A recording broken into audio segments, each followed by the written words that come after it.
Hello friends, welcome back to my mini blogs. આજે અમારે બે વસ્તુ બનાવવાની છે, પૌવા બટેકા અને રવાના પુડલા। અમે એક તો 4 જણા હોય, એમાં બે વસ્તુ બનાવવાની, એટલે હો કંટાળો આવે। ત્યાં તો મારા સાસુ વસ્તુ લઈને આવી ગયા છે। બટેકા છે, ડુંગળી છે, ટમેટા છે અને પૌવા અને રવો પણ લઈ આવ્યા છે। તો આપણે મસ્ત રવામાં છાશ નાખી દીધી છે અને પછી સ્વાદ અનુસાર મીઠું નાખી દીધું છે અને આપણે મસ્ત મિક્સ કરીને હવે એને થોડીક વાર પલાળવા દઈશું।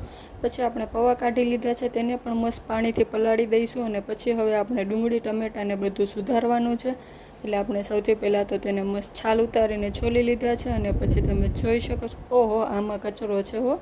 પછી તમે જોઈ શકો છો કે આપણે ડુંગળીને ટમેટા અને બટાકા સુધારી લીધા છે, ધાણાભાજી પણ સુધારી લીધી છે અને પલાળેલા રવામાં મસ્ત ડુંગળી અને ટમેટા નાખી દીધા છે, ધાણાભાજી પણ નાખી દીધી। કેવું મસ્ત રંગબેરંગી લાગે છે ને। પછી આપણે પૌવા પણ પલળી ગયા હતા, એટલે પહેલાં પૌવા બનાવી લીધા, તેમાં બટાકા નાખી દીધા છે, ડુંગળી અને ટમેટા નાખી દીધા છે, હળદર અને ચટણી પણ નાખી દીધી છે ને થોડુંક મીઠું નાખી દીધું છે। પછી પૌવા નાખીને મસ્ત હલાવી લીધું છે અને પછી આપણે ધાણાભાજી નાખી દીધી છે। મને તો ભૂખ લાગી હતી એટલે હું તો પહેલાં જમવા બેસી ગઈ હતી। ત્યાં તો અમારું આ ટેણિયું પણ કે મને પણ ખાવા છે પૌવા, એને પણ બહુ ભાવ્યા। પછી મારા સાસુ સસરા માટે મેં પુડલા બનાવ્યા છે। તો આ પહેલો પુડલો તમે જોઈ શકો છો કેવો મસ્ત થઈ ગયો છે। પછી મારે થોડોક ચણાનો લોટ નાખવો પડ્યો ને પછી મસ્ત બનતા હતા, તો આપણે એ પણ ટેસ્ટ કરી।